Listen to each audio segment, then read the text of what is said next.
You're listening to the Skeptics Guide to the Universe, your escape to reality. Hello and welcome to the Skeptics Guide to the Universe. Today is Thursday, June 22nd, 2023, and this is your host, Stephen Novella. Joining me this week are Bob Novella. Hey, everybody. Kara Santamaria. Howdy. Jay Novella. Hey, guys. And Evan Bernstein. Good evening, everyone. So the big news this week, is a story I've actually been following in real time all week, is the loss of the submersible Titan, which was a private submersible that took 5 people on an attempt to view the wreck of the Titanic, right? 1 pilot and 4 passengers. And we'll just say that, we just learned fairly recently as we're recording this show that they determined that the submersible met with a catastrophic implosion, and the debris, like 2 separate debris fields were found with the pieces of the sub consistent with this sort of, catastrophic implosion, and that's unsurvivable, at that depth. So very close to 1,600 feet from the wreckage of the Titanic. Which is the only reason they found it, because it was close to the Titanic. Sure, they had something to sort of work around at some point in the vastness. So it's kind of like they got down there and then catastrophe happened. Well, that's where the debris ended up. Right, yeah, you're right. Yeah, they could have been above. We don't know how high. So the timeline that we know so far, so it was supposed to be a 2-hour descent, or 2.5-hour descent, and 1 hour and 45 minutes in, they lost contact. It's probable that at that moment is when the catastrophic failure happened, or shortly thereafter. They heard an audible signal that could have been the implosion, but it wasn't definitive. Really? So they kept looking. Yeah. I'm seeing that in a lot of, like the Navy, the U.S. Navy heard an audible signal that was not definitive, but now, in hindsight, they can say just reported today that could have been it. That it was the implosion. So it is sad. It is tragic. I know some people have reservations about the whole enterprise, and I understand that, but it doesn't take away from the fact that this was, a tragic loss of 5 people. I think one of the legitimate concerns that's raised by this is that, if you take chances like this, the Coast Guard, if you're within 1,000 miles of the coast, that's the rule in the U.S., they'll spend millions of dollars trying to save you. They'll do what it takes. And they don't bill people for that. It's like it's on the taxpayer's dime. So you have a certain responsibility. If you are reckless, we're not saying they were reckless. Again, we don't know all the details. But certainly they were willing to take chances that ultimately led to this international effort to rescue them. Yeah, sadly, this was a very risky endeavor. This is it's a commercial endeavor that is not scaled up. It's not widely utilized. This is not the same thing as commercial air travel. Right. You know what I mean? Right. There's not a robust custom-built system in submersible. place. Exactly. That had only 5 people on board, including the guy who owns the company. Yeah, the CEO. Was the guy who was the captain of the submersible, right? And then he was the pilot. Yeah, the pilot, Stockton Rush. Stockton Rush was the then pilot and CEO of Ocean Gate Expeditions. Members of the Explorers Club were also on board. So these are people with a lot of experience. Like they weren't just rogue people who don't know what they're doing. Right. But that said, this was still a commercial endeavor, and it was not a scientific expedition. It was not a government funded or sponsored expedition. This was it was a commercial endeavor.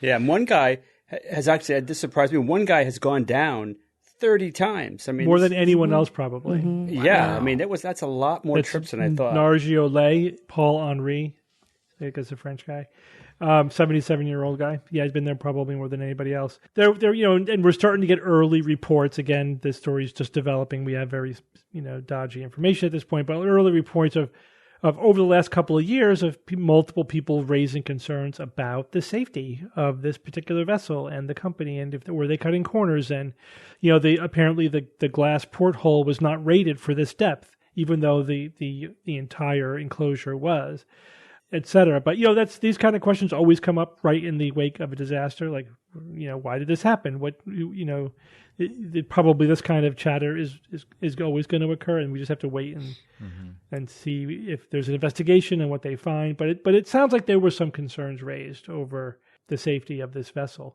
And in terms of regulation, so this is an American company launching from a Canadian ship in international waters. So it was in a legal gray zone. There basically was no one who had jurisdiction over this. And therefore, there was no licensure required.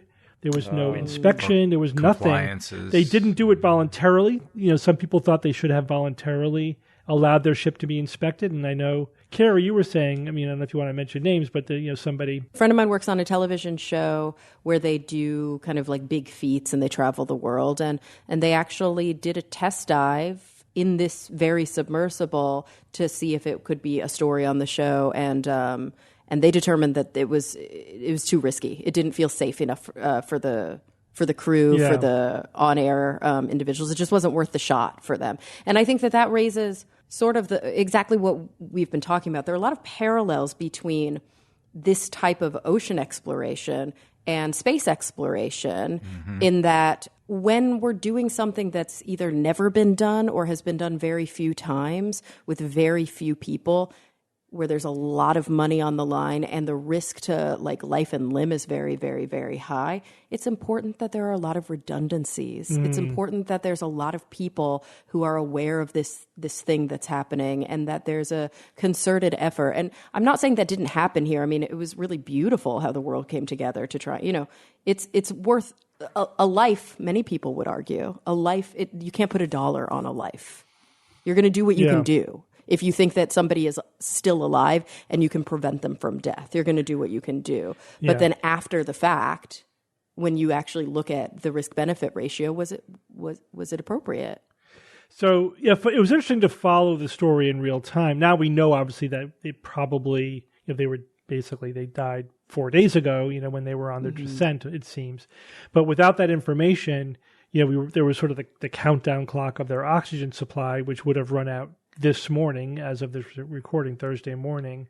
But there were also reports that they were picking up sounds, some kind of knockout. That was yesterday and the day before. They think that was a red herring. The sounds were unrelated to the Titan, to the submersible. The point being, though, as this developed over the course of these days, that added sort of another layer of, oh my goodness, are these people still down there and still alive at this point?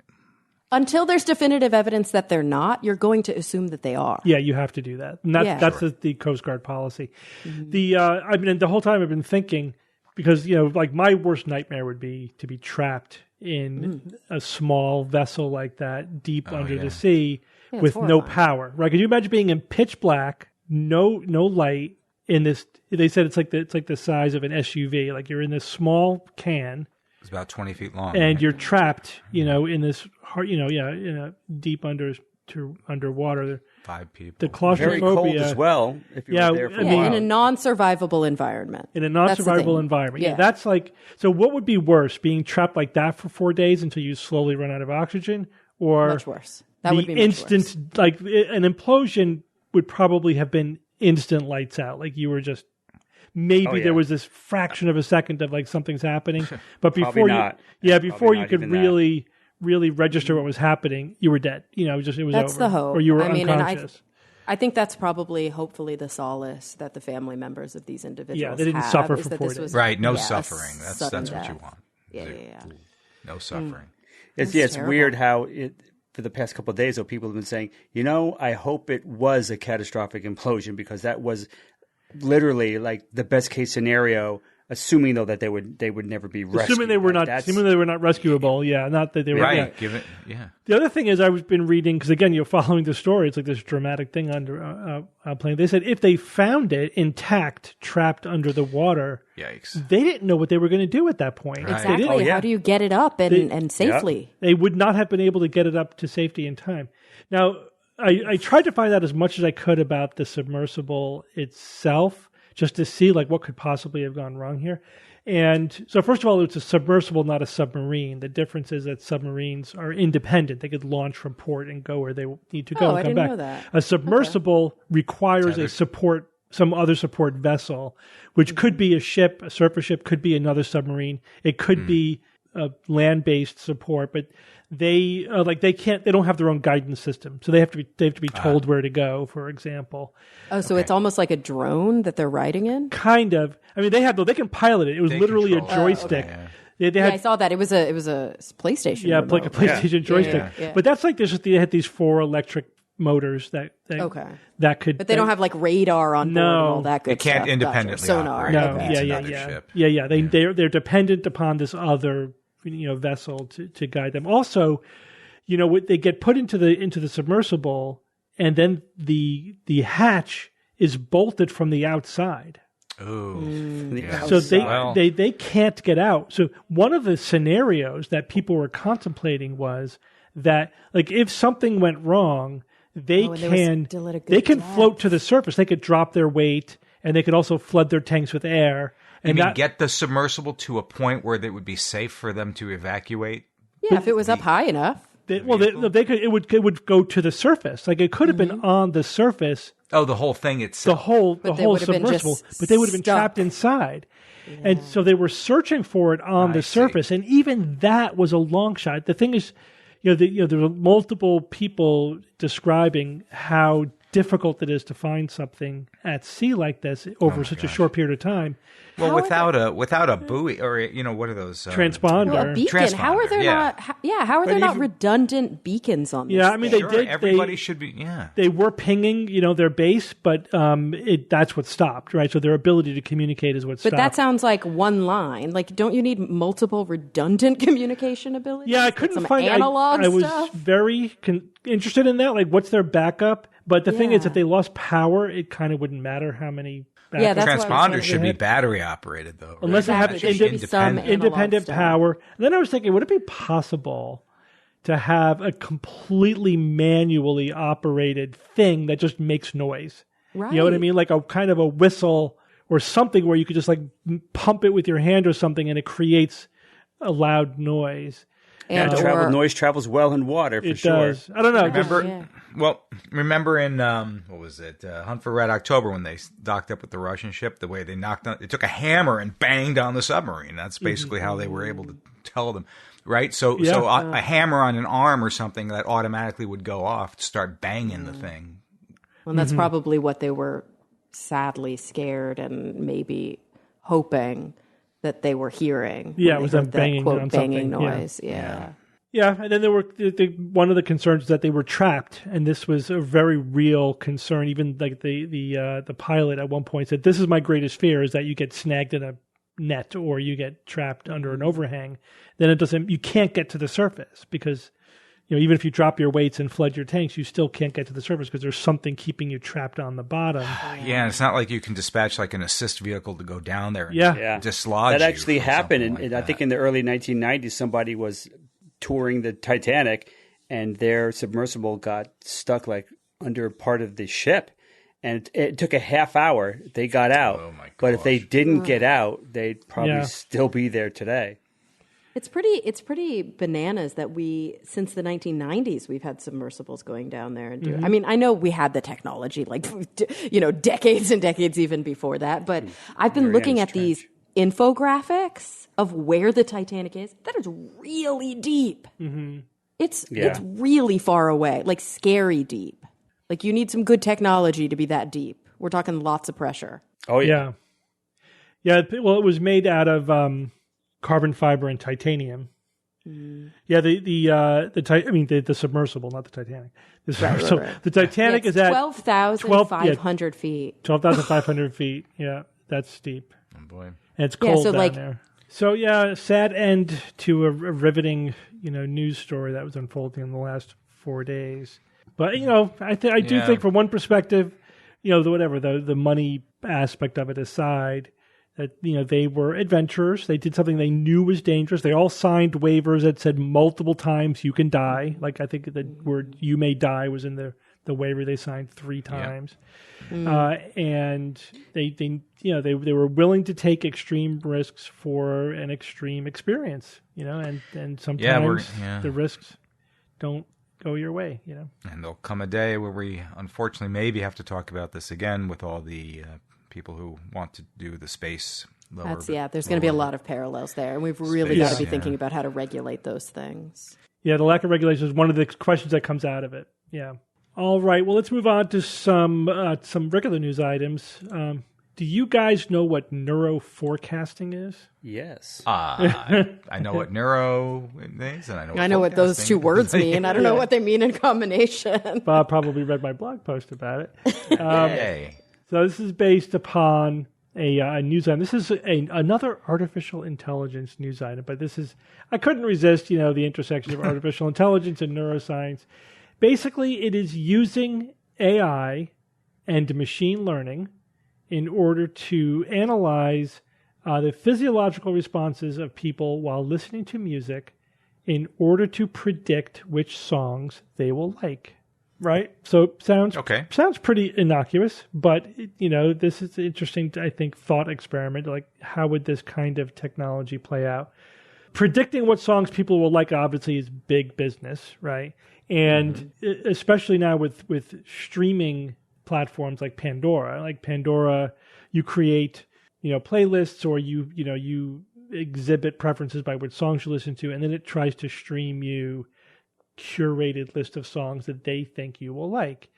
And the algorithms that are currently being used actually are pretty bad. They're about 50% accurate, which is like a coin flip, so it's not very, very good. So they said, okay, what if we use just as a proof of concept, right? Obviously, this is not going to be happening anytime soon. You're not going to be wearing an EEG while listening to your Pandora in your car. But let's say, what if we, just to see how good we could get, let's measure neurophysiological responses to people listening to songs, and then analyze their responses and have them say how much they liked the song, whatever measures of how much that they enjoyed it. And then we'll use machine learning models to see if we could then predict, what songs they will like. So they were basically using a preset. They were retrodicting, you know what I mean? They were taking songs that they already knew were hits or not hits, and then having people listen to them, and then say, can we correlate the neurophysiological responses with whether or not that song is already a hit? You know what I mean? Mm-hmm. And so they're testing a model by retrodicting known outcomes, basically. So the linear statistical model was 69% accurate in identifying hits. Then they created a non-linear model, let's just say, using it on what they said ensemble machine learning. That approach was 97% accurate. Ooh, which is pretty impressive. That's pretty accurate. Wow. Yeah. So obviously further research is needed to know if that 97% holds up. And of course, it's always good to actually predict things rather than just retrodict. You know what I mean? Saying, does the model match what's already happened in the past? That's great, but it's not the same as predicting what's going to happen in the future. But let's say it's a first step, though. Yeah, it's a proof of concept. It's a proof of concept, and pretty impressive, 97%. What I was interested in was the thought experiment about, okay, what happens when we get to the world where this is actually working and pragmatic in the real world? And this is kind of a Black Mirror episode, I think. Especially. The sixth season of Black Mirror just dropped, so I'm very much interested in this sort of thing. You're watching it, Kara? No, not yet. I started watching The Bear. Sorry, they dropped the new season of The Bear. I had to prioritize. It's on my list. I've seen 2 episodes of Black Mirror so far. Very good, very dark season. It's a very dark season. Oh, no. Yeah, it's like, I don't know with trying to finish my dissertation and stuff if I can existentially handle Black Mirror. Got to be in the mood for that. All right, here's a question. So how many new songs do you think come into existence every day? Oh, so many. Around the world? Yeah, worldwide. New songs worldwide. Oh, God, a dozen. 50,000. Every day. We're talking about every day. Daily? Oh, is that too many? Yeah, it's probably 5,000 a day. It's 24,000 a day. You guys are all over the place. So that's nuts. 168,000 new songs per week. Now, I'm sure most of these are very niche and whatever. They're probably not. Well, and self-published, right? Hits. Yeah, sure. Right, released. But think about 168,000. Yeah. That's in every language. That's around the world. That's a lot. That's a lot of songs. So Pandora has to winnow 168,000 songs per week into 30 songs. That is what they will present. They only drop 30 a week. They don't. It's not. They're just curating 30 Right. songs for one listener. They have like a new songs, playlist, and they put in 30 songs per week into their. Here's what's new, and here's a new song that you should listen to. So that's a lot. 168,000 down to 30, and even if you could probably get it down. Like there's probably an initial filter would get it down to a few thousand, but even going from a few thousand to 30 songs is huge.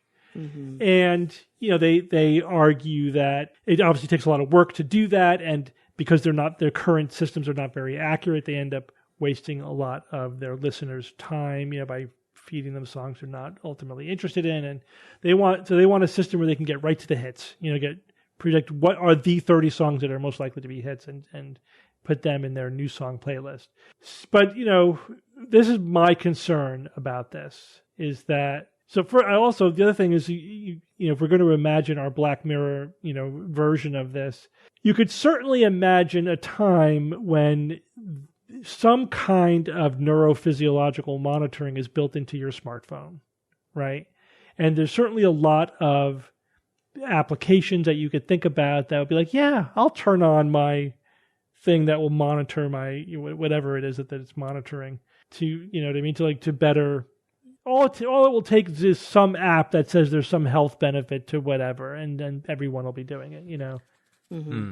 Right? Like look, it's monitoring your heart rate while you walk, or it's monitoring this other thing, and then once it's doing that, then that just becomes one more layer of information about you that can be absorbed, for marketing purposes. It's data. It's like already happening. Yeah, I know. I'm just saying it's really this is just an extension of what's already happening. You just have to, and these kind of, portable smartphone-sized physiological monitoring already exists, right? So whether or not you have the right ones necessary to pull this sort of thing off, but you combine AI with any kind of physiological monitoring and these kind of predictive algorithms, and again, in the not too distant future, you could certainly imagine that these, marketing predictive models are going to get crazy accurate. You know what I mean? Oh yeah, like I don't even want to know what people who walk around with their Apple Watches, like what's happening behind the scenes. Right, what kind of research is actually happening right now? We don't know. Just imagine the marketing bonanza if companies could actually hack into your neurological function and decide what it is you're going to do, what you want, and what you want to buy. Sure, they want that.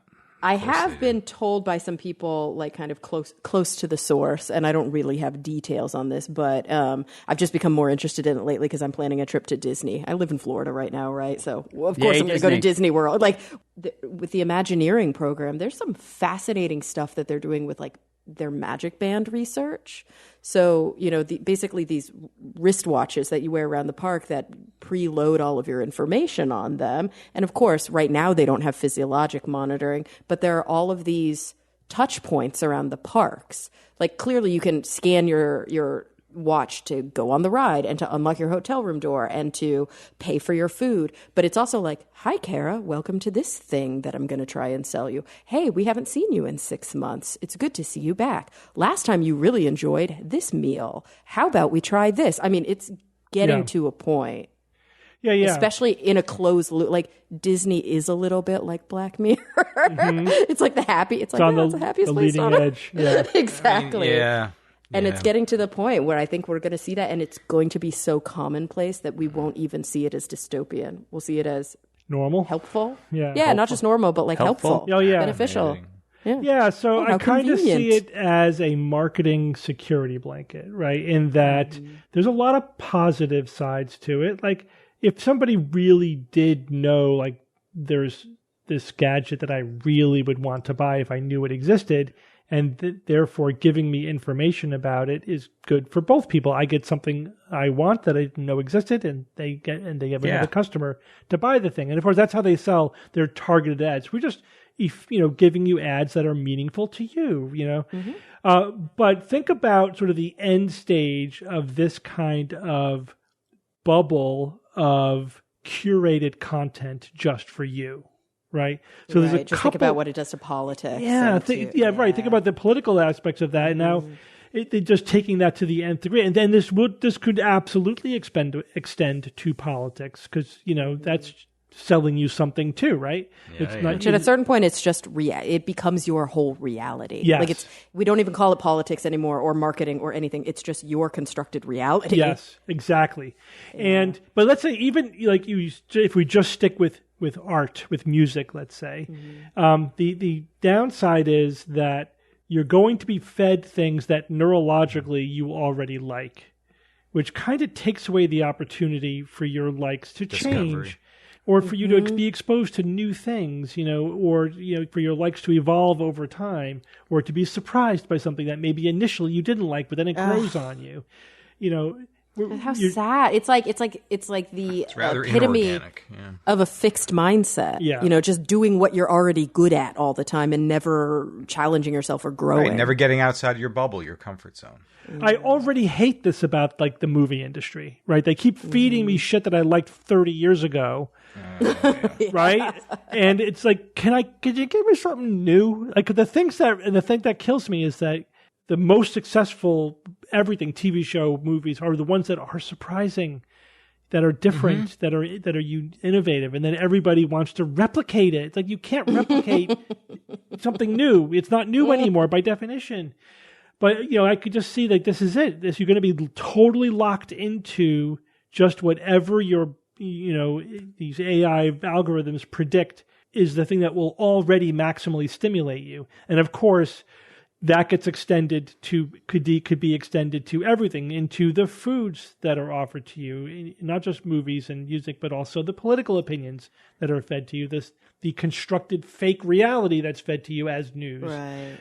It's like whatever maximizes your engagement, doesn't matter if maximizing your engagement is horribly bad for you. You know what I mean? Well, I'm fine with the foods. I'm fine with the foods because basically I know what I don't like to eat and I'm not going to like it. I don't care. It's not like, like a new genre of music that I might grow on me. Crappy food's not going to grow on me. I'm sorry. So it's kind of different than music. You're totally wrong, Bob. You are completely 100% I disagree wrong. with you also. There are lots of things that the first time I tried it, I didn't like it. I didn't like hummus the first time I tried it. It's now one of my favorite foods. I didn't either. Right. But that was it very quickly grows on you. No, it's something that it's a slightly acquired taste.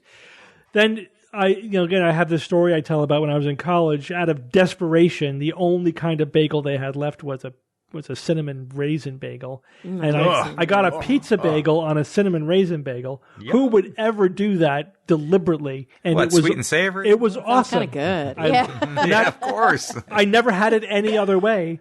That never would have happened. Pineapple on my pizza, baby. Out of desperation. I don't know. Having a food grow on you is so overrated. Most of the time, it's never going to grow on you. How many times have you said, I don't want to endure that to have it eventually grow on me? I don't know. How many? There's a reason that the cliche, there's literally the phrase is it's an acquired taste. And then once you acquire it, it is a taste you have. But I think what we're forgetting here is that there is a certain personality type, right? Like even if we look at the psychology of like openness to new experiences, there's a certain personality type for which novelty is the thing that the AI should be tapping into. Yes. What they want is change and newness and novelty. So it is interesting. Variety is the spice of life. Yeah, if that component were worked into it instead of playing up the same old. Or how about this? Have an app that's the opposite of this neuropredictive baloney, and do that once in a while. I'm like, oh wow, okay, this one looks promising, and then just fold that into the other one. It's like the George Costanza thing. You guys remember that? Yes, do the opposite. Yeah, where it was like do the opposite of every. Yeah, that was an awesome episode. Steve, try this new mushroom sauce we made. Yeah, that's different. Now, oh, is it now? That's biochemical. That's not. There's part of what I'm talking about. At some point, you're like, I'm never going to like that. I don't care what you do with it. I hear you. But there are some things which I think you just biologically don't like, and other things which it's all about exposure and what you're used to. And I think that's the difference between being like a super taster and just being a picky eater. Those are two totally different phenomena. But interestingly, and they most should not picky be eaters are conflated. super tasters. Yeah. Well, I think it depends on how I define picky eater as somebody who is not adventurous in their eating. Right. But I'm saying there have literally been studies where they look at the actual genetic components, right? Like they test these taste papers, and it seems like there's a huge overlap. People who are perceived as picky eaters tend to be people who genetically can taste a lot of bitter foods. Yeah. And so that's why they are what I'm saying is they're not really picky eaters. They're just have things that they can't that taste crappy to them. But anyway, we're getting sidetracked on that. I think this software will have a novelty mode. I think it's a no-brainer that they'll throw a novelty mode in there just to break away a little bit once in a while. The problem is how many people are going to go, I don't want that. Yeah. That's the real issue here is like when it's that whole thing like when you give, if the people want ground beef, give them ground beef versus like I'm giving the people ground beef because I think that's what they need. It's a very common old argument in TV and film, the TV and film industry. Yeah, but what about this idea? The idea that once it knows your tastes and predilections to such a nuanced degree, it can offer you original combinations of things that you might say, oh, what? Those two together? No, separately, yes, but not together. And then you try it and you like it. So that it can also offer you a type of novelty that will likely you will enjoy and something that you still wouldn't have done. But it's still novelty. So, Bob, ideally, you're correct. But the question is, will people go out of their comfort zone to do that? Or will the default mode by the company be maximize engagement, not maximize your personal growth and experience? I'm sorry. I just ignored everything you said after. Bob, ideally, you're correct. But again, that would be the best case scenario. But, so far, social media has been giving us the worst case scenario, so we have to be prepared for that as well. Twitter's killing me today. Yeah. So, but it's also possible, I think along Bob's line, is that there may be the equivalent of an analog pushback against this. Like the new generation, the younger generation, these kids today, they're like, there's a boom of record players and vinyl. Yeah, they're all freaks, man. That was my generation, by the way. They want analog experiences because they grew up in a digital world, You're thinking of millennials, though. The new kids are listening to tapes. Tapes? Wait, what is that? Yeah. Cassette tapes. Cassette. So they got to rewind it and analog fast forward it to find where they want to Take go. a pencil, you put it in there if it's unspools. It's my generation that got into vinyl because we never grew up. But they're both like this analog pushback against a digital existence. So there might be this, pushback against the overly curated bubble, of information and entertainment, and getting out there in the analog, unpredictable, surprising world. But but they'd have to actually leave their houses for that. Right. But again, will that just be like a little novelty trend sprinkled on top of the core reality, which is that everyone is trapped in their information bubble, and we have lost the ability to have even shared experiences, or even understand. This is the big problem, right? That we're seeing with social media is that people are in information bubbles that are so deep that you can't even think about how somebody on the quote unquote other side can't possibly believe what they believe. I mean, let's face it, we've all been there. We've all been at that point where like, how could somebody possibly believe that? And they think that about us. Yeah. Of course, we know we're right. Yeah, right. Yeah, but we've got science on our side, baby. But the deeper point is this mutual incomprehensibility is death to democracy, right? It's bad. Yeah, it's bad. Mm-hmm. It's not sustainable. And I could see this kind of technology, this neuro forecasting, massively worsening that phenomenon, unless we're very careful, unless we deliberately work against it. But like all the reporting is how wonderful it will be to have your music list ideally curated for you. Even less work for me. Yeah, right. And also, of course, the companies are just going to do whatever is the best for the bottom line. Yeah, of course. Yeah. There's a layer. Just to put another term to it, there's a layer of over-functioning that happens. So this is sort of the AI technological nanny state. Bob, you've talked about this. Like one of the AI apocalypse scenarios is not that they take over the world. It's just that they do everything for us. And we could get used to them doing everything for us until Eloy? we're dependent upon them. Yeah, it's the complacent kind of. It's a complacent apocalypse. And that's really the risk, I see. And this is just one step in that direction. All right. Right. Because you don't know you're in the apocalypse till it's too late. Pacified public. Too late. Yep. It's like the boiling lobster. Oh, yeah, the boiling frog, right? All right, Jay, tell us about coastal erosion. What do you guys know about sand dunes? I'm in favor of them. They're really course, big and gets pretty. everywhere. Oh, Is that what Anakin would hate them. saw that coming. Well, they don't just exist in the desert, right? They're found on coastlines, all around the world. And sand dunes actually are helpful in many ways, particularly in acting as a buffer from sea level rise in storms and coastal erosion, right? Yeah. Sand dunes actually have a real purpose. They do something that's, that nothing else really can do other than a concrete wall, which you don't want. So they do this. They do all these things by trapping sediment over time, and they actually help expand the coastline where erosion typically would be happening, which you might not realize that a sand dune can actually prevent a beach from wearing away, which is pretty powerful. Yeah, right. Now, there are plants that are found on sand dunes also play an important role, because what they do is that they capture wind-blown sand, right? Because the sand hits the plant, and the sand then falls down to the ground. And they help the sand stay in place. This further promotes sand dune growth, right? So the more plants that are there, the more likely sand is going to pile up onto the sand dune and propagate the sand dune. So once a sand dune starts to form, they create more biodiversity for both plants and animals. So sand dunes have really good effect on the the area.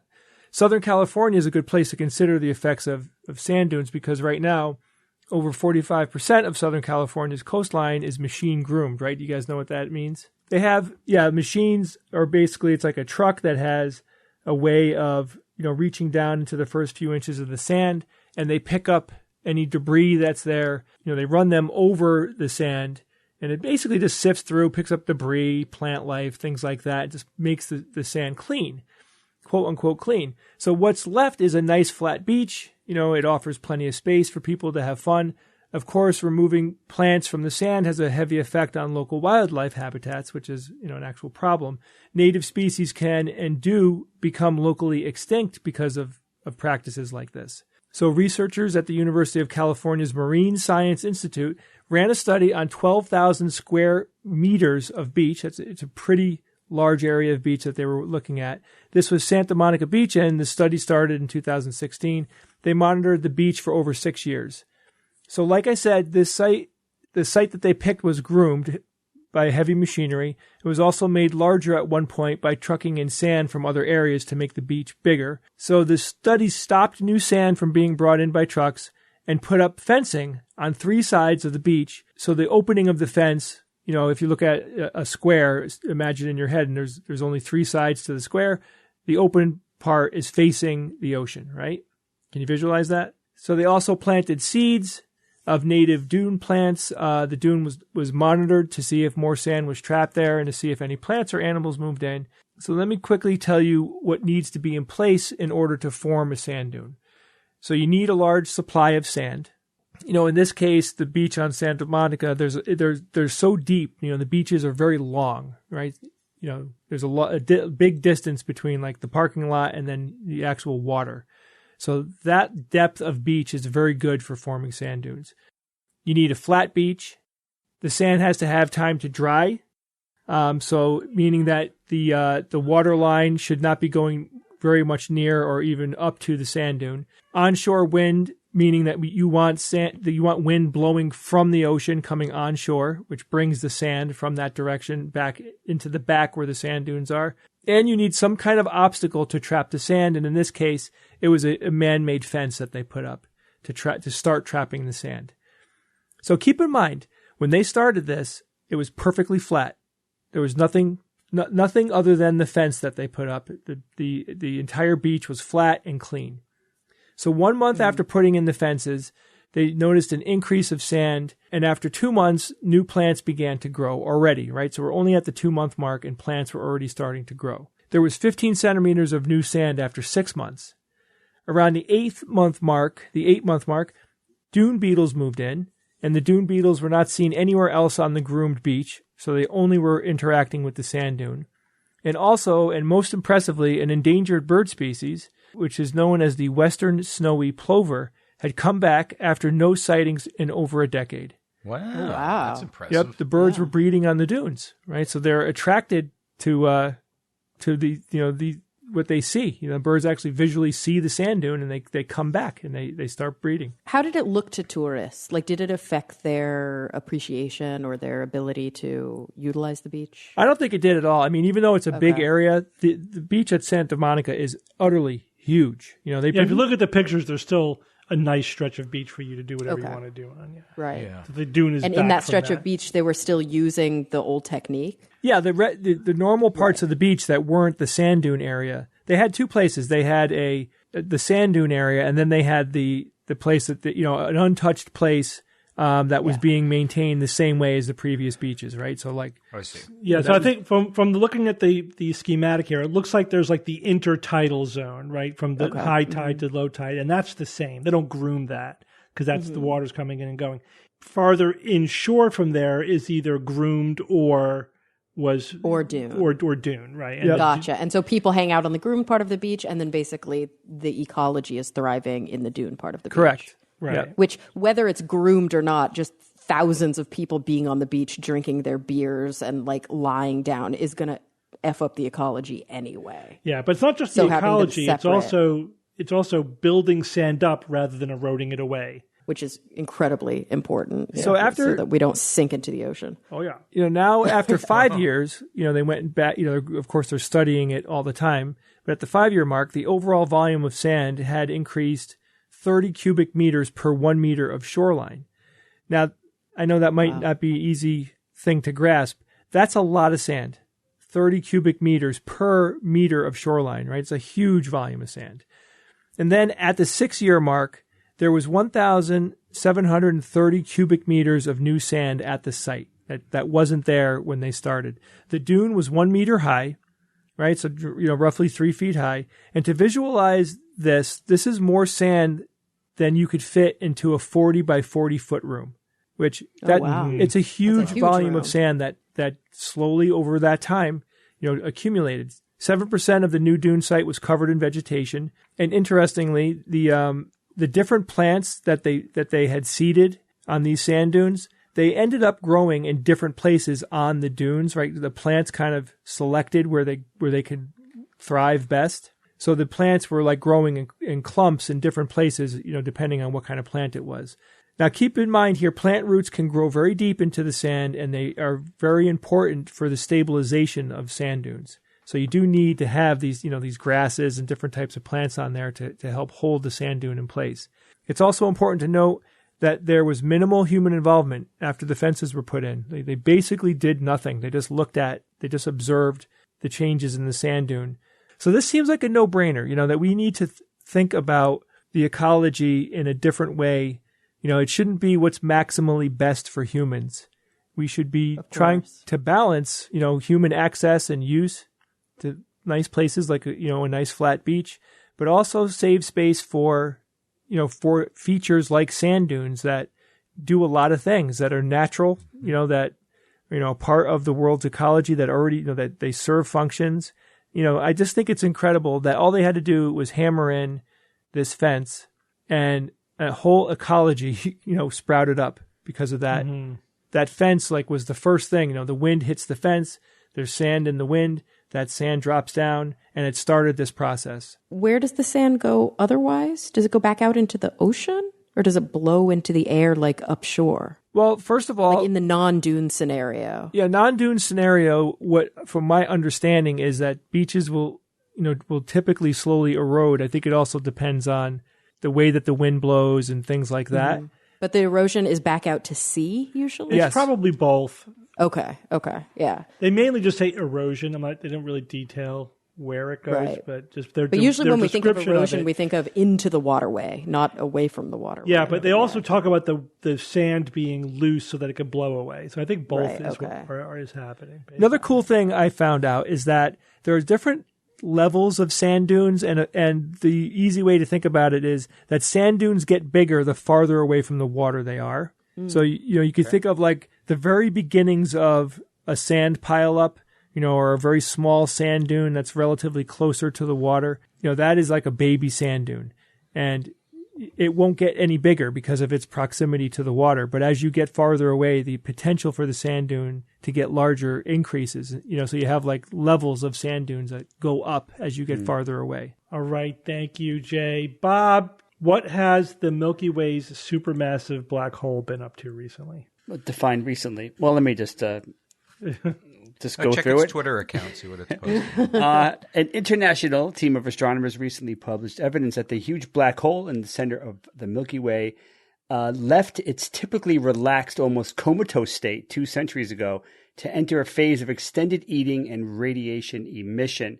The team led by Frederick Marin, researcher of the Astronomical Strasbourg Observatory, published in Nature on June 21st of this year, 2023. So our central supermassive black hole, called Sag A star by some, I call it Sagittarius A star, and A star is basically A asterisk. So if you see it in print, that's how they write it. So this is that's cute. the Milky Way's black hole, 25,000 light years from Earth. Towards the center, its mass is 4 million suns. It's 16 million miles or 26 million kilometers in diameter. It's I think if you're in the southern hemisphere, if you know where the butterfly cluster is, it's around there, if that helps. Maybe to some people. Okay, so this is our personal, I think of this as Sagittarius A star is our personal central supermassive black hole. And so we have to love it, right? It's amazing and interesting in so many ways for sure. But I have to admit, it's quite boring compared to the biggest and meanest super and ultramassive black holes that I've come across in my wanderings. I mean, there's ultramassive black holes out there, not with 4 million solar masses, but 30 frickin' billion solar masses and more crammed inside. I mean, just they're amazingly much larger than what we have. Some are bigger than our entire solar system, and this one's only, 26 million kilometers in diameter. Some supermassive black holes are so voracious. How voracious are they? Thank you. They're 600 trillion times brighter than the sun, making the black hole itself, just the black hole and, of course, its accretion disk, 2,000 times as bright as our entire galaxy. So sometimes I feel like patting Sagittarius A star on the head and saying, you're a good boy, but you're just a small, dim lightweight, aren't you? So that's why, though, I love hearing about our black hole having some gumption, even if it was 200 years ago. So the question then becomes, how do we even know what it was doing 200 years ago? The answer is molecular clouds. Molecular clouds are fascinating. They're a critical component to the universe. We wouldn't be here without them. The entire universe would be quite boring, I think, without them. It's a type of interstellar cloud of gas and dust in which molecules can form. Now, most often it's hydrogen molecules, H2, essentially 2 hydrogen atoms that form together sharing electrons. That's a molecular cloud. These clouds are very cold. They're like 10 Kelvin, so really cold, and they're light years across. But when they're nudged by, say, a supernova explosion or a collision with another cloud, they can collapse and then they form stars and planets. So yeah, kind of important. You've probably seen many of them on the internet here and there, but the most famous is probably the Eagle Nebula. If you remember the Pillars of Creation, Hubble took that famous picture. That's a molecular cloud. So yeah, these are important and they're fascinating. Now these clouds like this exist. The molecular clouds exist in the vicinity of our supermassive black hole, and some of them were glowing with X-ray light, far brighter than they should have. And this gets the scientists' attention because wait, these things are cold. Why is this thing glow? Why are they glowing so much? So they've been trying to figure out. They've had theories and they're trying to figure out and prove what was going on here.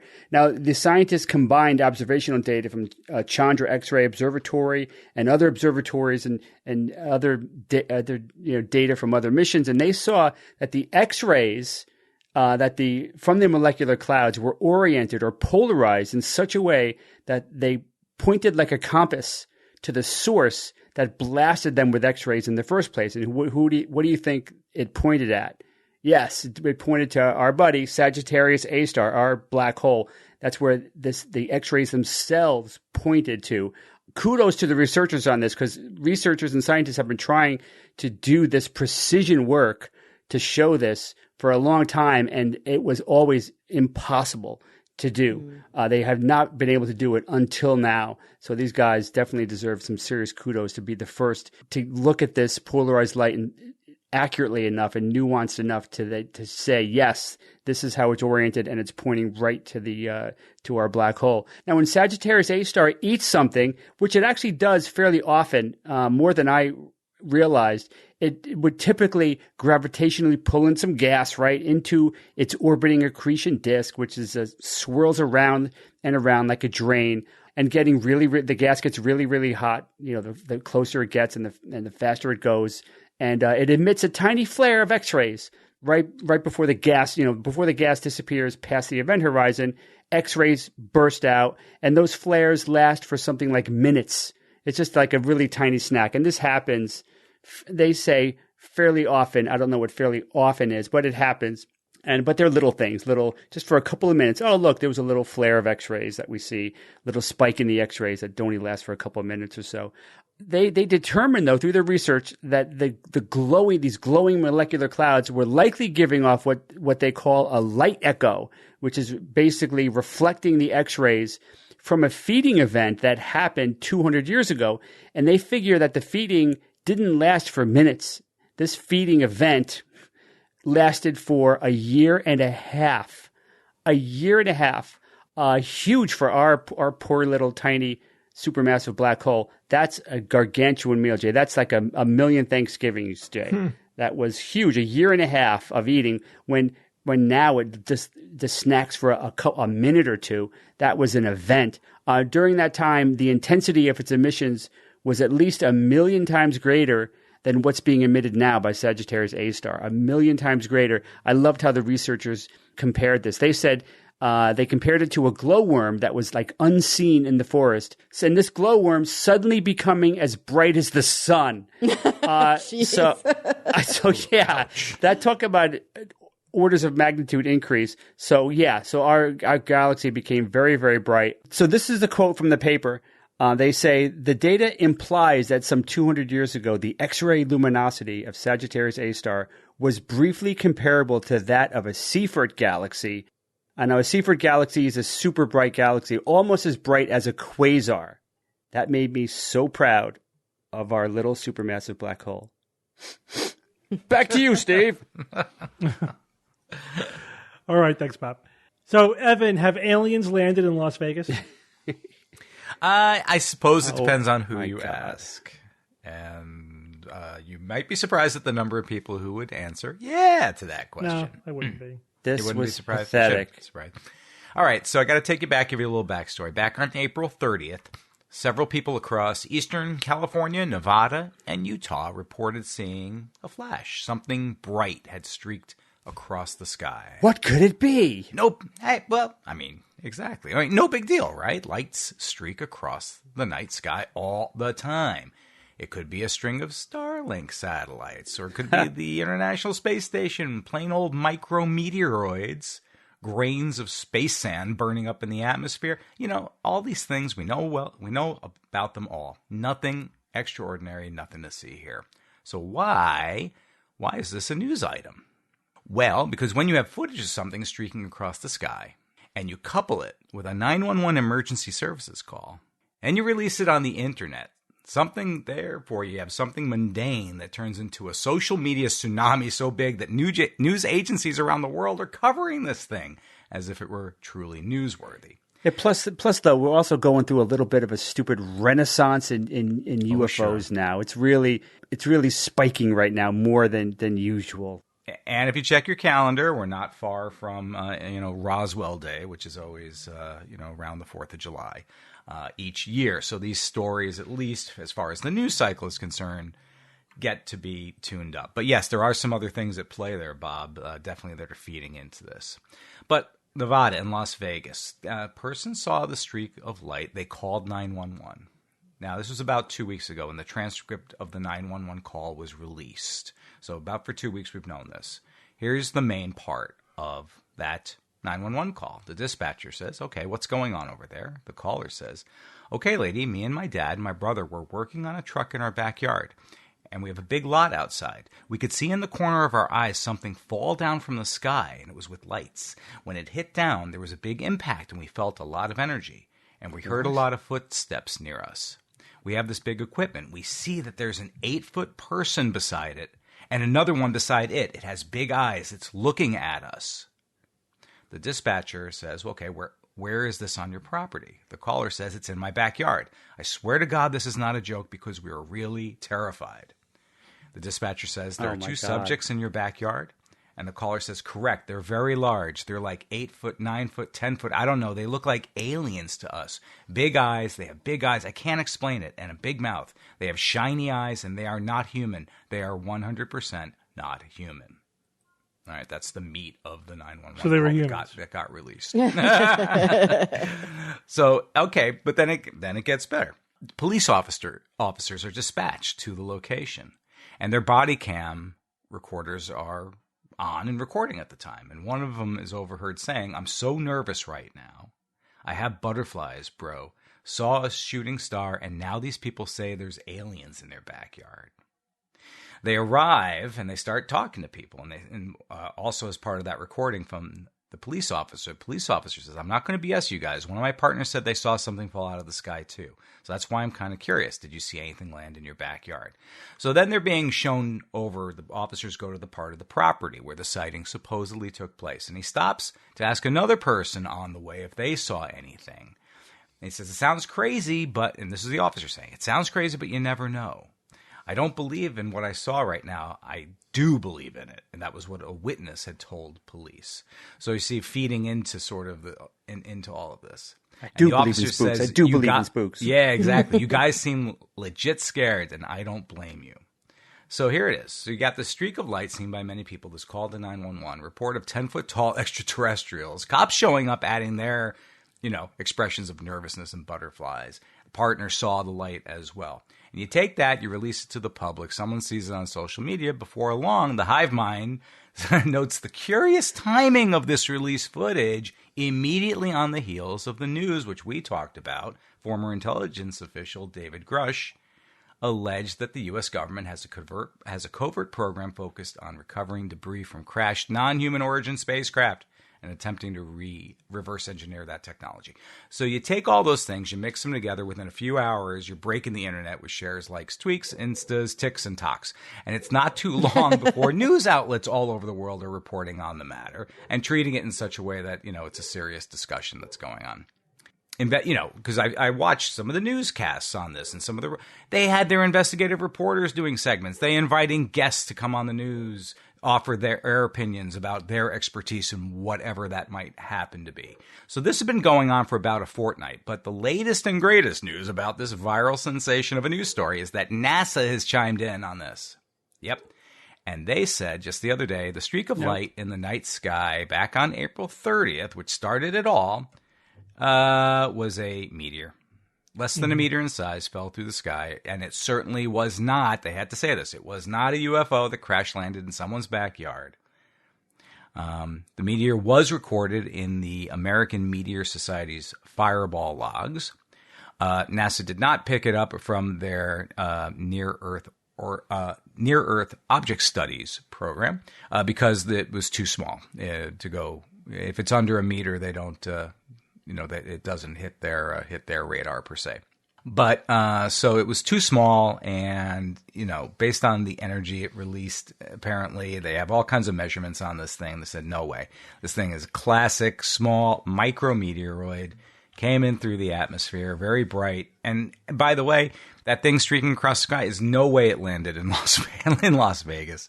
So what you have is, kind of a conflation of kind of a couple different things. Obviously this visual account of the bright light and stuff, and then these other people's accounts that they saw something in relationship to something they perceived as that light having hit somewhere close, apparently, to their position where they were in Las Vegas, so much so that they felt the energy, as part of the description of what they said. But, look, they saw something, they got frightened at it, it was dark, it was night, they didn't know what it was, and that was their interpretation, basically, of what they thought they were seeing with these, 8-foot creatures. Certainly the police found nothing, subsequent, people looking around. There's no other evidence of any kind of 10-foot creatures skulking around the neighborhood or doing anything else, And I guess unless you're going to start to say that they teleported away magically or something like that. But, yeah. So they were beamed up, Evan. Come on. I suppose so. Or the chupacabra got them before. But here's the thing: a couple points. So one, this now enters UFO lore, and this will very rapidly evolve into a classic UFO encounter. When in fact, contemporary evidence suggests there's absolutely nothing there. But Evan, I might have missed it if you said it. Was this the meteor that was captured by that police officer's body cam? Yes, that was. So that's the other part. Yep, is that part of the footage or part of the story that helps feed this fire is that police body cam footage recorded the streak going across the sky. And since there have been some other Ring doorbell videos and some other things that have turned up to have recorded the streak as well.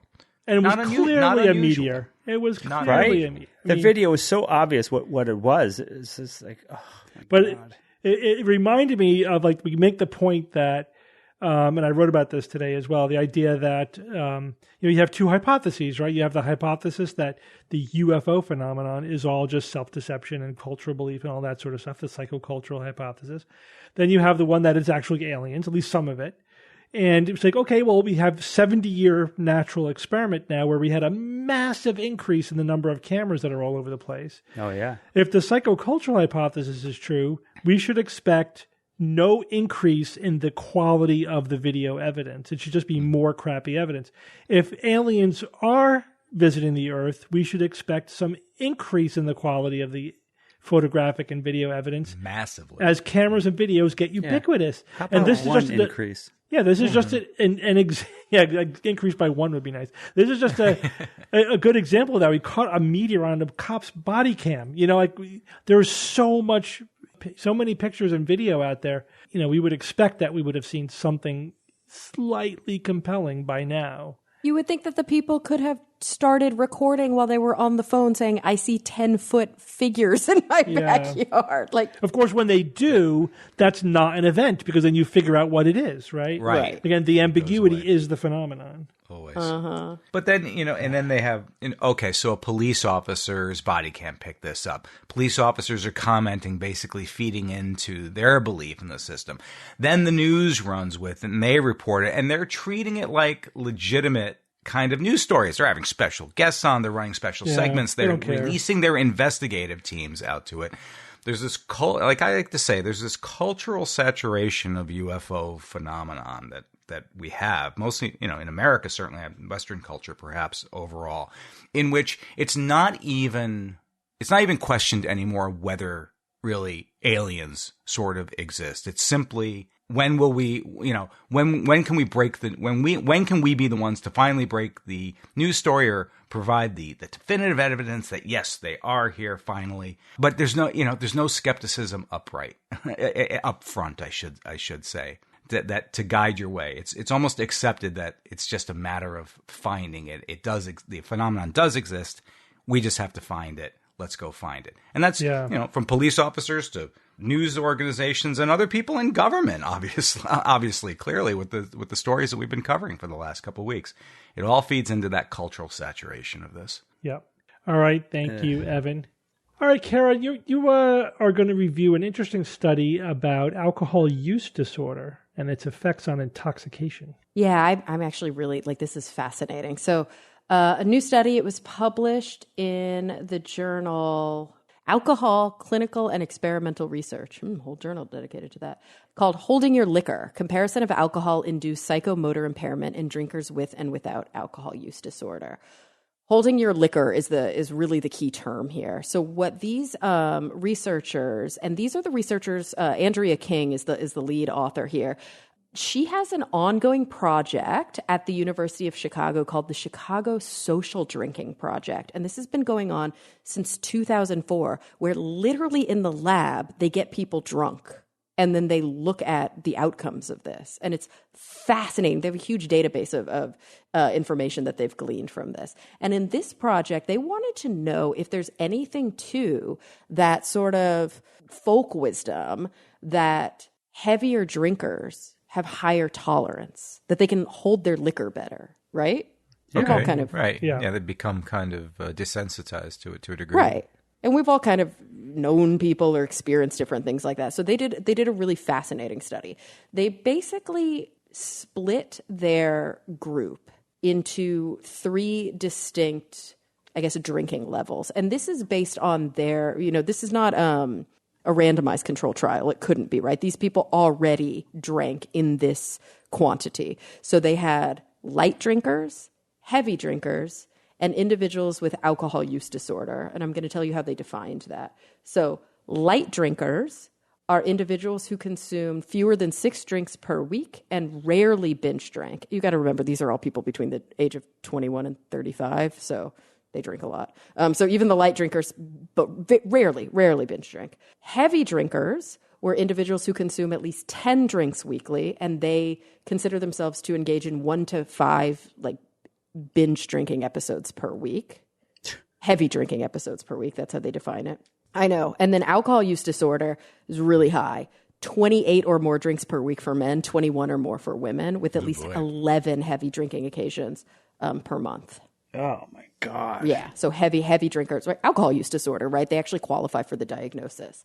And so they took these 3 groups and they got them drunk. Basically, they gave them either a placebo or alcohol. And it's really brilliant. Even the way that they do the placebo is basically they use, I have the recipe here, 98%, I think, alcohol. So basically almost pure alcohol. And then it's water, alcohol, some sort of mixer, and sugar. And they use the exact same alcohol. It's just that the percentages are different. So in the group that gets the placebo, there's only a 1% solution. So that it still tastes like alcohol.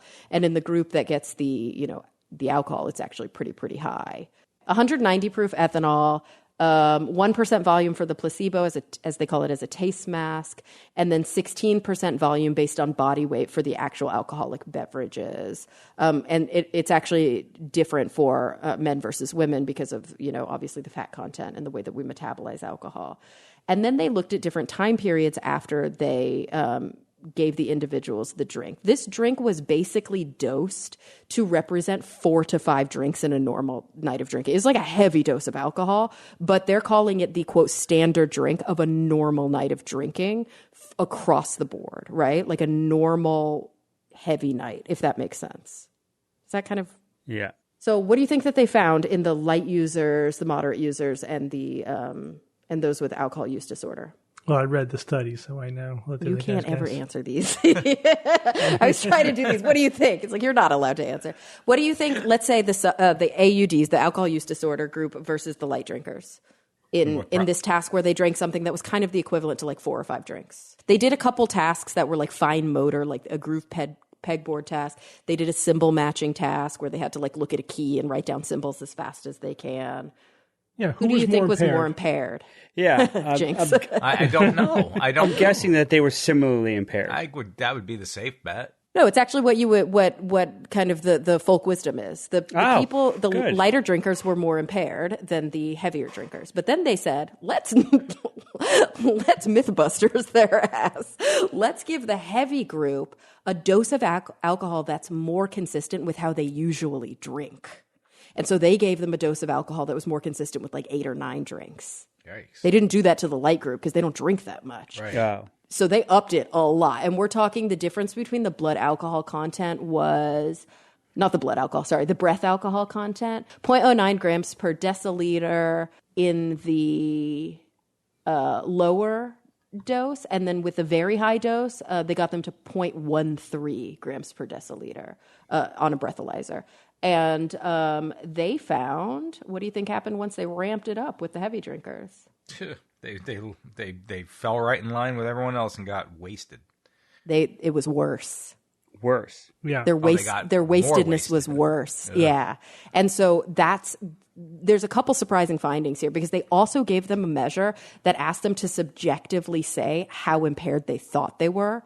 Heavier drinkers, or individuals with alcohol use disorder, so significantly heavier drinkers, across the board thought they were less impaired.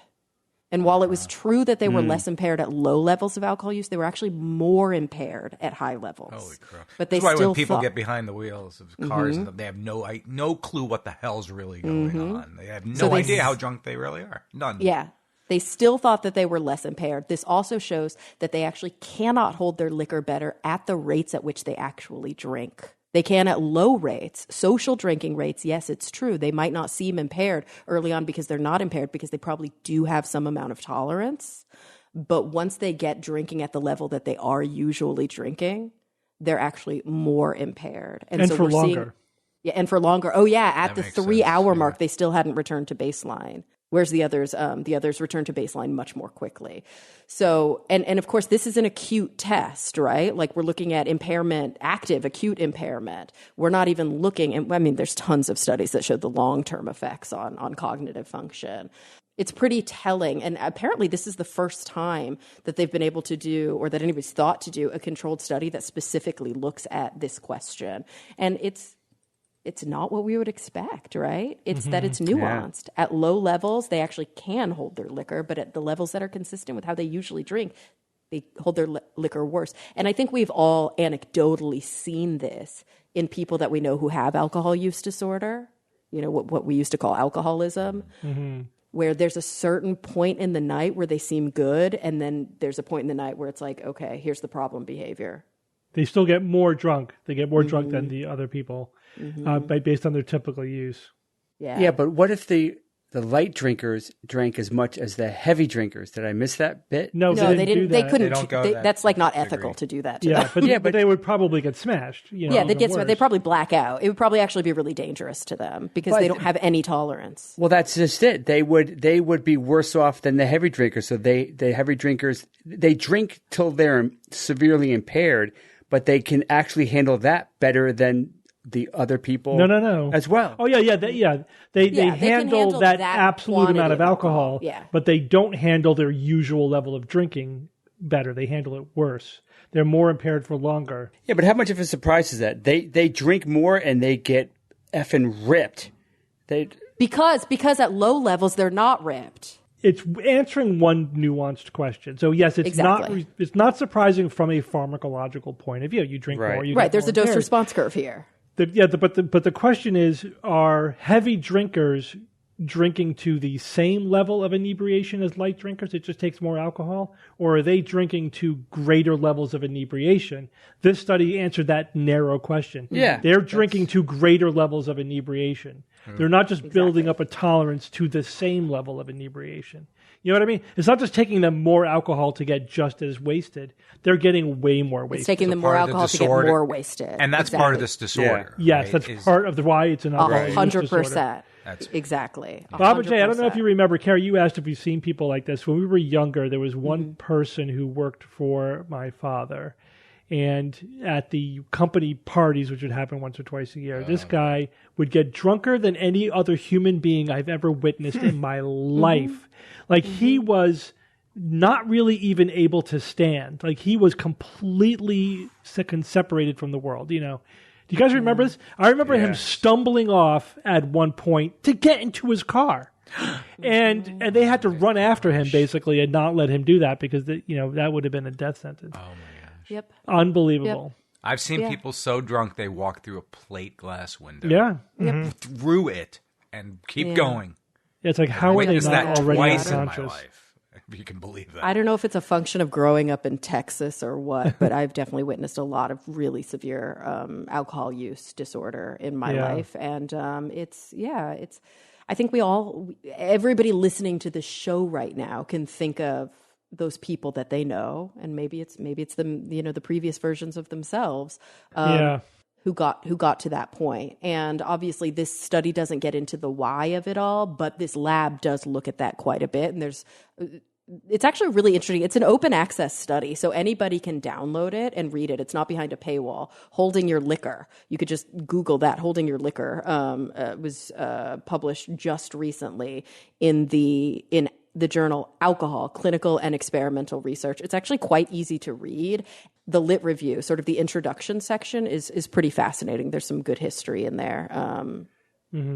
CDC reports that more than 140,000 people die from excessive alcohol use in the U.S. each year. That's not including traffic fatalities. That's just directly related to drinking. Yeah, it's a big problem, bigger than all other substances of abuse combined. I would think so. No, it is. Yeah.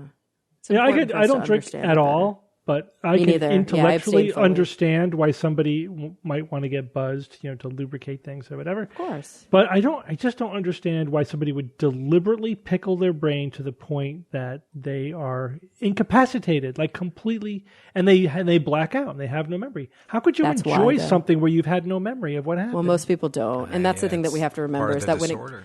when it gets to us, alcohol use disorder, we're no longer talking about a fun night of drinking. We're actually I know that, but there are people who don't have alcohol use disorder who still do that occasionally. It's true, yeah, and I think sometimes that's just about not knowing their limits because while you're experiencing it, you don't know you're as drunk as you don't know when you're getting blackout drunk. That's so it's part learning. of it. You get your impaired judgment about how much you're drinking. The first and only time I consider myself to have been drunk, that is exactly what happened. Had no idea. You had no idea, yeah. And also, couldn't feel the buildup. We know that these rates are higher in young people whose frontal lobes just aren't. They're just not cooked yet. You know what I mean? They're just not good at making decisions yet. Yeah. All right. Thanks, Kara. Jay, it's Who's That Noisy time. All right, guys. Last week I played this noisy.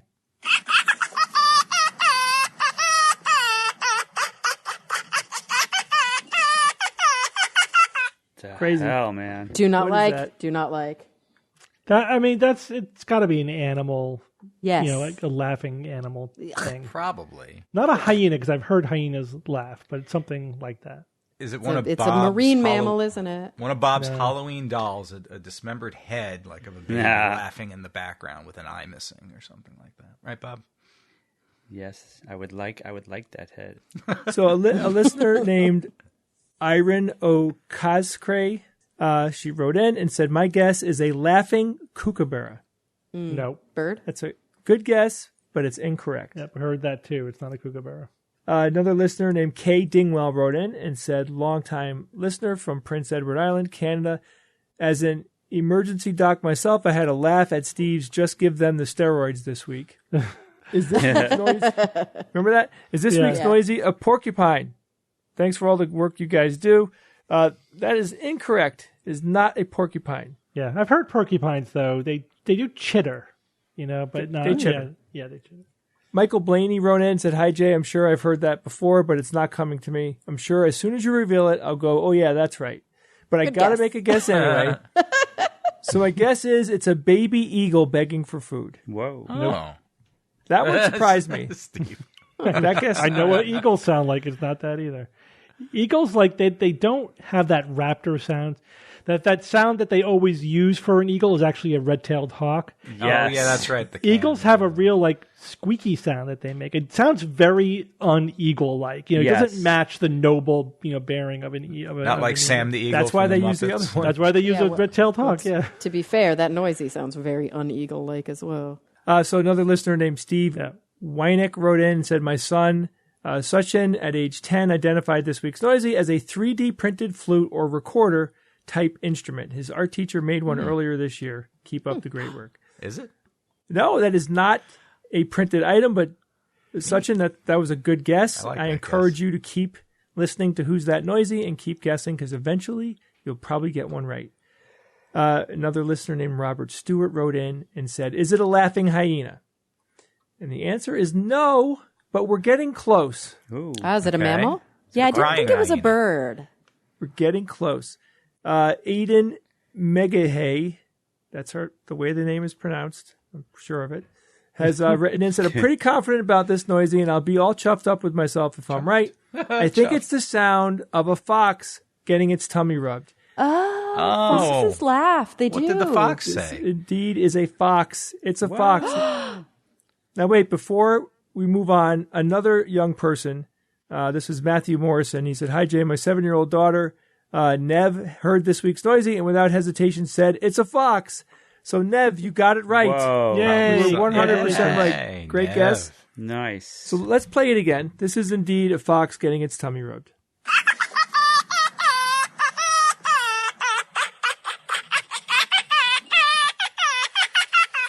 Wow. What the hell, it's man? human-like. It's like human-like with a dog pant behind it. Wow. It's got that. It's like both Interesting. dog-like and human-like. I would not want an animal like that in my house laughing. Oh, Foxes are so cute. You don't want them in your house. They smell really bad. Yeah. And they pee on it. I mean, they are adorable. I would love to have a fox as a pet if they were domesticated and didn't smell. But Yeah, but they don't. Like, even the domestic ones smell. And I think I've told you guys this before, but the worst trait that they have is because they're so domestic, you know, the Russian domestic fox study. Yeah. They're Yeah. so domestic that they all have that, I think there's a scientific term for it, that reaction that some dogs have where the minute that they get excited, they pee all over the place. oh, the happy pee. heard Yeah, about that. all these foxes happy pee because they just love people so much. So not good in the house. Good my outdoor miniature pet. long-haired dachshund had happy pee up to the day he died. Yeah. He happy peed on me every time. He did miss like it, to pee on you, Bob. Yeah, you're right. Yeah. yeah. Well, I miss it. I Among miss us. the He was pee. happy. All right, I got a new one for you guys. This All one right. was sent in by a listener named Adam Hill, and here it is.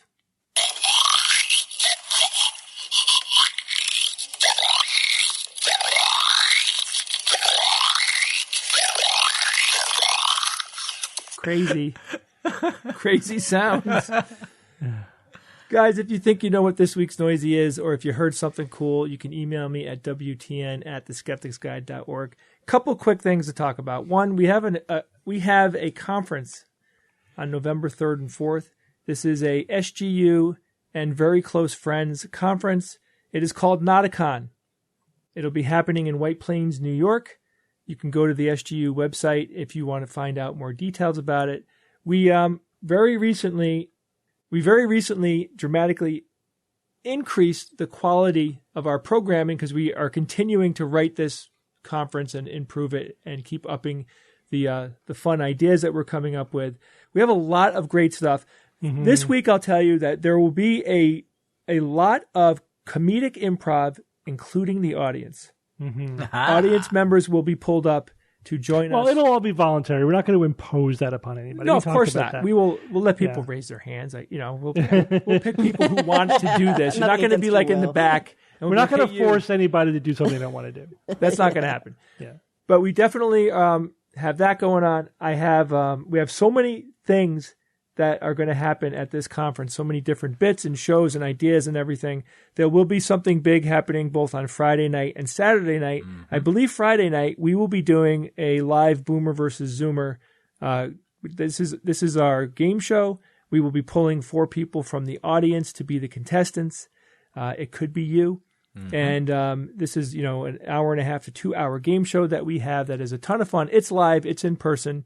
George Robb is the host, and it's going to be a great time. Another thing that's definitely going to happen is George Robb and Brian Wecht will be doing a music concert, a entertainment music type concert with lots of different things going on. That's going to be a lot of fun. More details are going to come from that as well. So if you're interested, go to theskepticsguide.org and check out the details on Nauticon in November of this year. You mean Ninja Brian? Ninja Brian, yep. Ninja Sex boy. Party, Brian Wecht. Cool. I believe last week I said this. I'll say it again. You might notice that there are no ads on this show. And that is because the ads industry has dried up this summer and fall. There's basically, companies are just simply not advertising that much.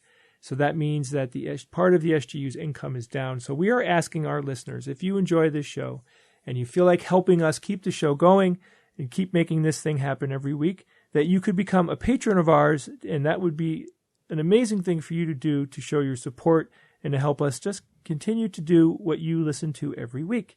So you can go to patreon.com/Skeptics Guide.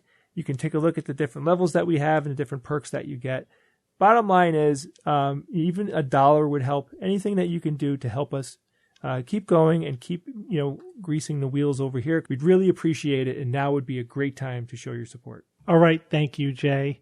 Couple of emails. The first is that actually we got about 300 emails correcting us about, informing us about the relationship between latitude and daylight hours. So seriously, this is a little embarrassing because we had a collective brain fart on this one. It's not like we don't know To this. be fair, I did not have a brain fart, but then somehow I was so tired that I just gullibly brain farted myself into. Yeah, I mean, it's one of those things like, it's a kind of thing that when you get, blindsided by the question, you haven't thought about it in a while. Right. Like it takes a minute to sort of orient yourself. But anyway, so Kara was pointing out that it got darker quicker in Florida than in Connecticut, because of course it did, because it's the summer.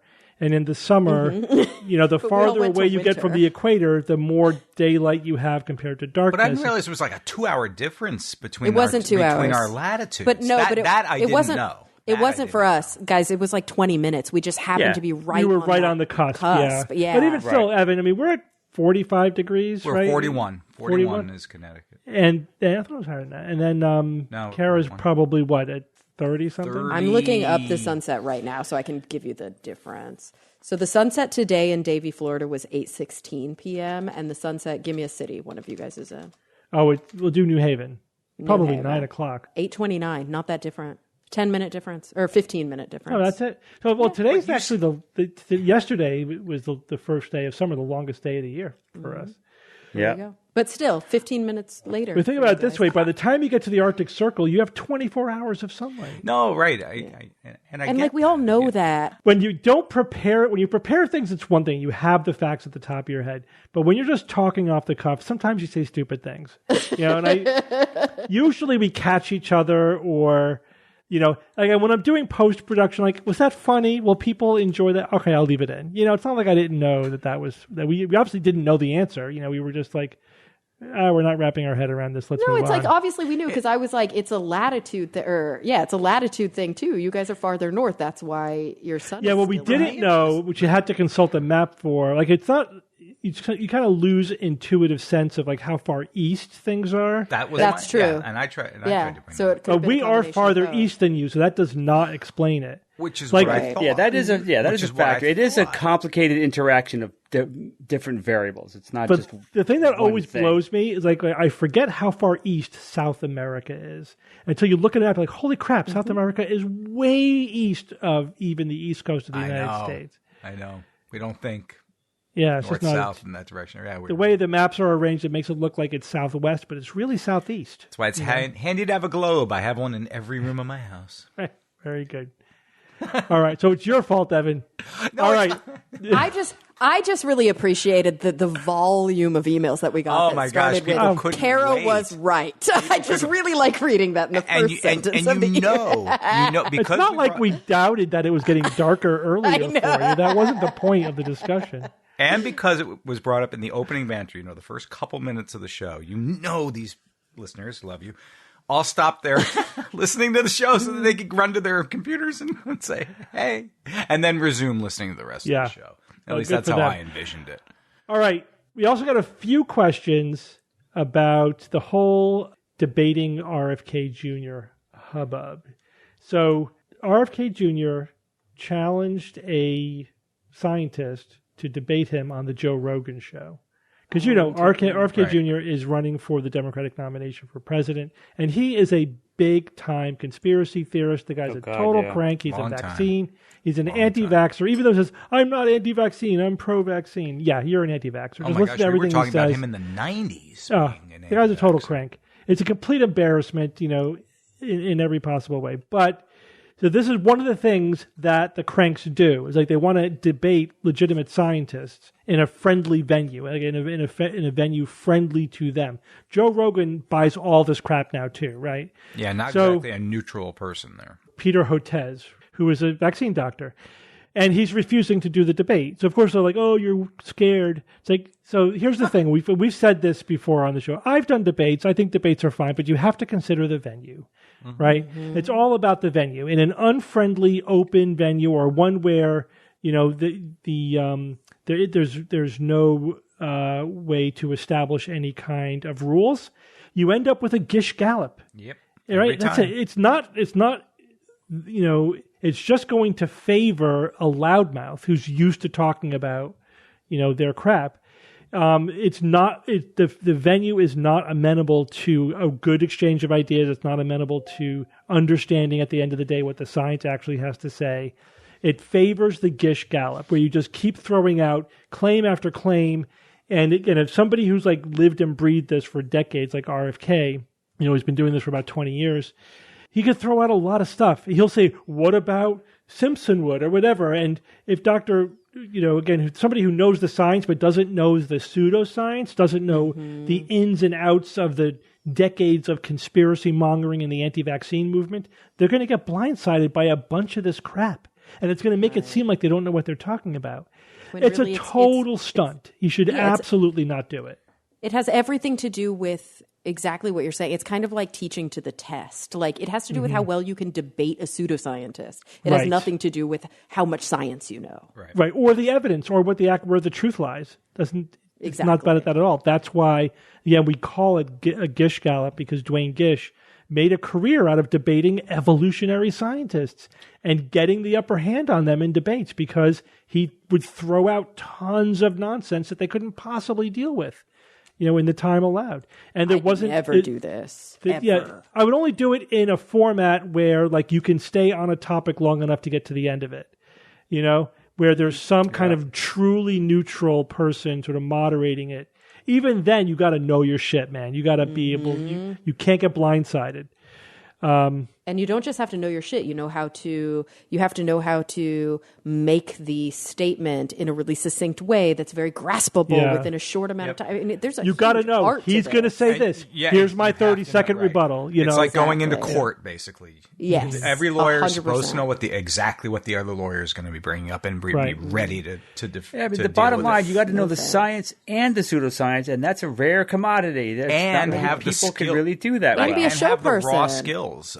Of being able to handle and and also be compelling and charismatic. Because if you're not all those things, the other person might win just because people like them more. Of course, lots of things go into play. Yeah. Steve, what was that debate you did back in 2012 with Sean Carroll? Was it Intelligence Squared? Was that the Intelligence Squared, which is that's a respectable, moderated debate format with a very specific question, and and you have time to make your case and your rebuttal. It was.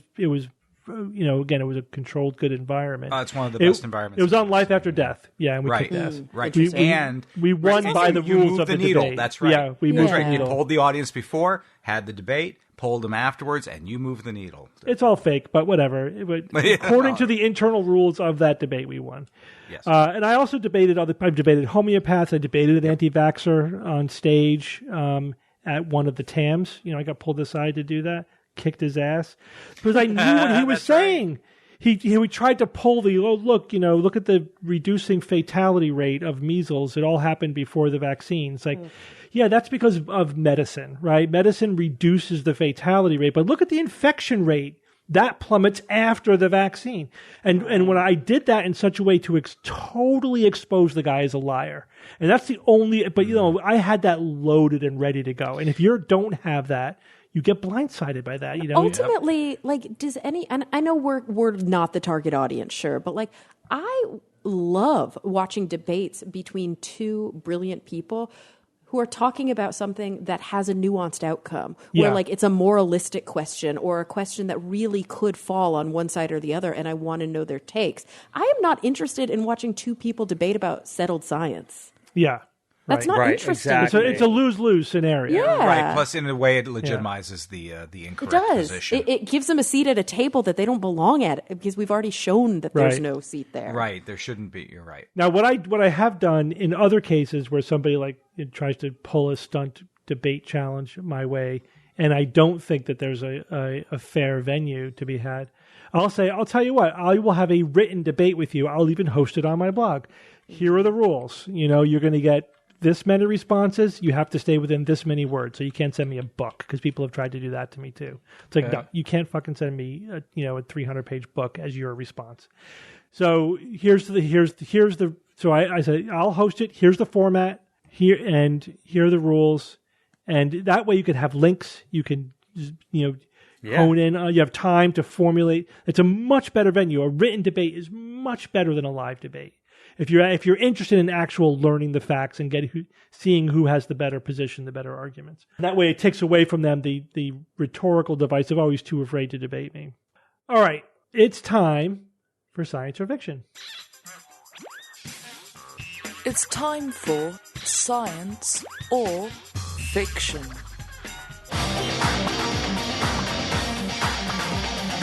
Each week, I come up with 3 science news items or facts, 2 real and 1 fake, and then I challenge my panel of skeptics to tell me which one is the fake. We have a theme this week.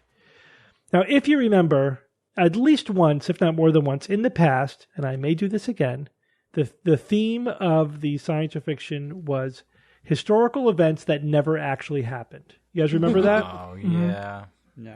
This time, I flipped it. And I'm doing historical events that did happen. Haven't yet happened. Oh, but that you may not have heard of. You probably should have heard of them, but you haven't. Okay. That makes all right. sense. yes. All right. So these are all events that happened. Well, 2 of them are, and 1's fake. But that, are dramatic events, but that most people don't know about them. All right. We'll see if you guys do. Ready? Yeah, okay. Yes, by default, no one wants to utter a phenome. Okay, here we go. Item number 1. Often called the Forgotten Genocide, in the 1880s, the Ottoman Empire engaged in ethnic cleansing in the region of Astrakhan, killing over 1 million native Cossacks and ultimately absorbing the territory. In 1919, in Boston's North End, a large tank ruptured, spilling 2 million gallons of molasses, which raged through the streets at 35 miles per hour, killing 21 people and injuring 150. And in 1862, some soldiers in the Battle of Shiloh noticed that their wounds glowed green-blue, and these wounds seemed to heal faster than non-glowing wounds. Recent investigations suggest the glow was due to bioluminescent bacteria seeded in the wounds by nematodes. What? You kind of seem to be volunteering there, so go ahead. Why don't you go first? There's so much to think about. I think I remember about the great molasses rolling through the streets thing. I feel like this is supposed to be like things we forgot, right? But I feel like this is not something I forgot and know of. And so I want to say that one is science, history, whatever. Let's see. So it's either in the 1880s, the Ottoman Empire killed over 1 million native Cossacks and absorbed Cossack territory, which I think is Russian. And then in 1862, some soldiers had some glowing... That's ludicrous, which means it's probably the science. I mean, there is bioluminescent bacteria. I don't know if nematodes carry it. I don't know about glowing worms. I know about phytoplankton in the ocean. But I feel like 1880s was recently, and I feel like what you're actually talking about is the Armenian genocide, not the Cossack genocide. I've never heard of this. But would we have heard of a Russian genocide?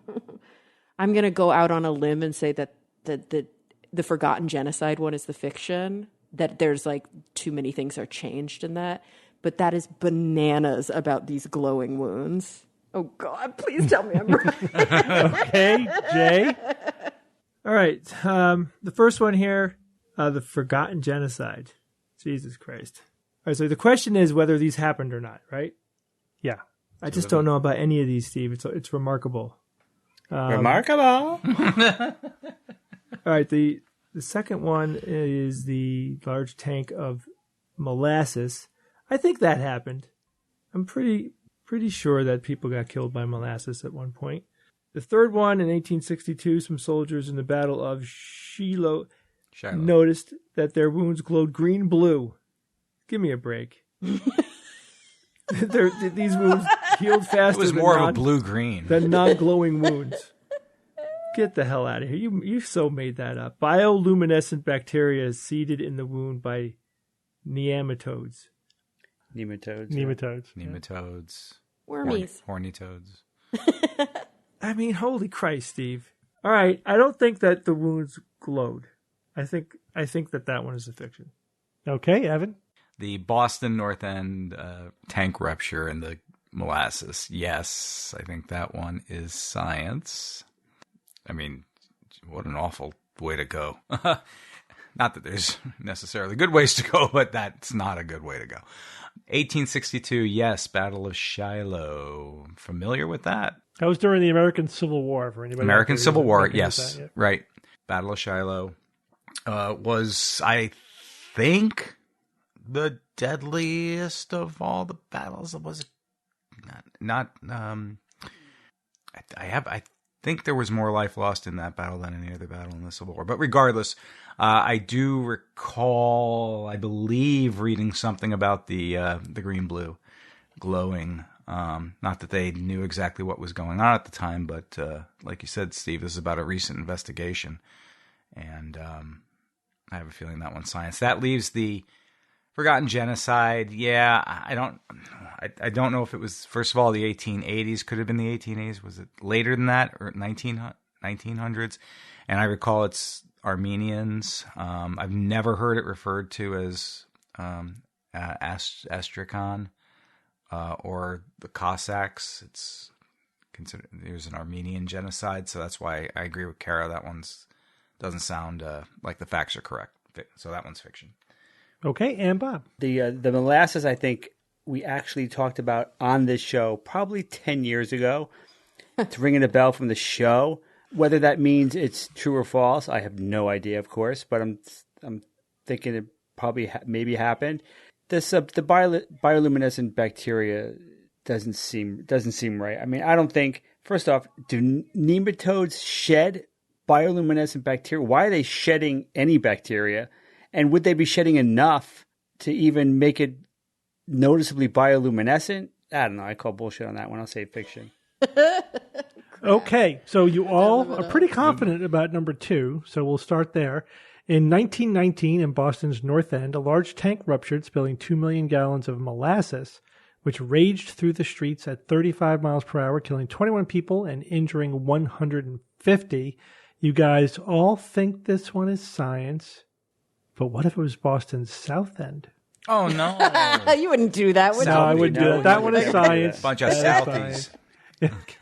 2 million gallons. It's a lot of molasses. That was a lot. Yeah. And you think of molasses as being slow, because it is, but if you have that much of it, it's just physics. It just was this tsunami of molasses. Impetus. People couldn't get out of the way fast enough. They said it was, really, I mean, it almost sounds comical, but it was horrific. Oh, yeah. Yeah. They also said that part of the city smelled like molasses for decades afterwards. Whoa. Can you imagine that? Which sounds amazing, but probably became very disgusting very quick. Yeah, right. And everything else. Oh, my gosh.